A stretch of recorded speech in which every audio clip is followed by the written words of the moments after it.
Political scientists adopt certain perspectives that simplify reality in order to understand international relations and try to predict these events in the future. In this presentation, we seek to explain how the realist and liberal perspectives view the events, relationships, and conflicts of the world with relation to institutions.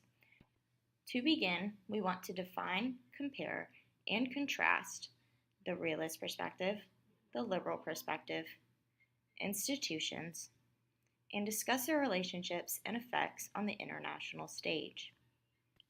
So, what is the realist perspective, and what is the liberal perspective?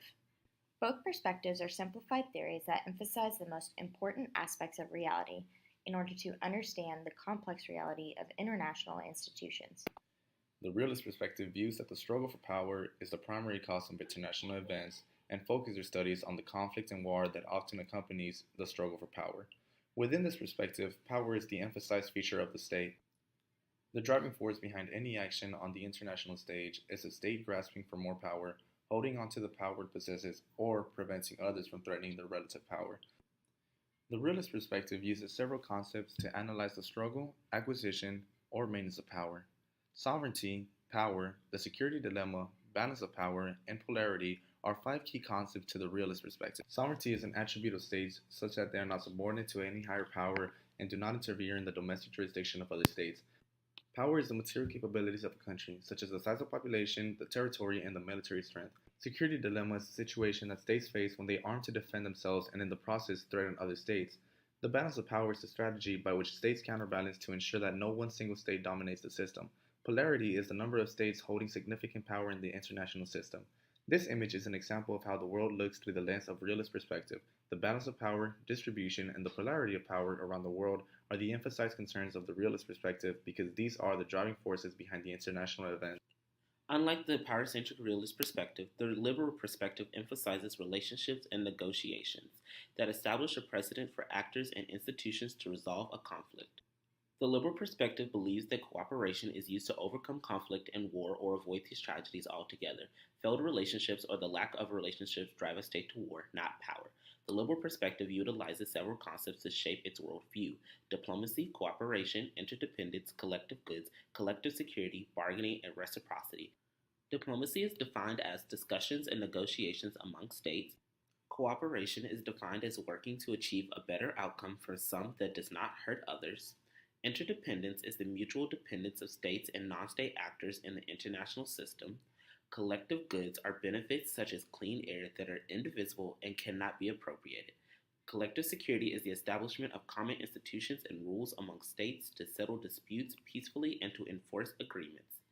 Bargaining is negotiating to distribute gains that are zero-sum, where one side gains and the other side loses. Reciprocity is the behavior of states toward one another based on mutual exchanges that entail independent benefits or disadvantages.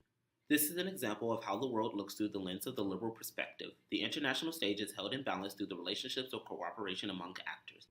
The realist perspective believes the struggle for power causes international events, where the liberal perspective believes interaction, interdependence, and institutions determine international events. Now that we understand the realist and liberal perspectives, let us explore institutions. Institutions are organizations that facilitate cooperation and bargaining through the establishment of formal rules and their practice of repetitive relationships. So, what are the types of institutions? There are intergovernmental organizations, abbreviated as IGOs, non-governmental institutions, abbreviated as NGOs, and regional organizations.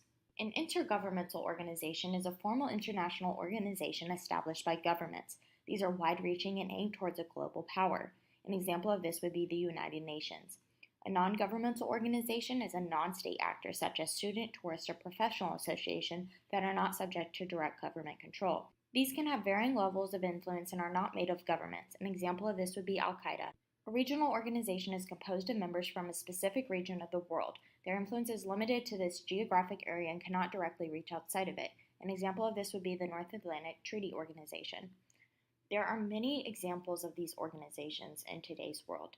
Examples of these organizations include, but are not limited to, the United Nations, an intergovernmental organization or IGO, the European Union, a regional organization, the North Atlantic Treaty Organization, a regional organization, and the Association of Southeast Asian Nations, a regional organization.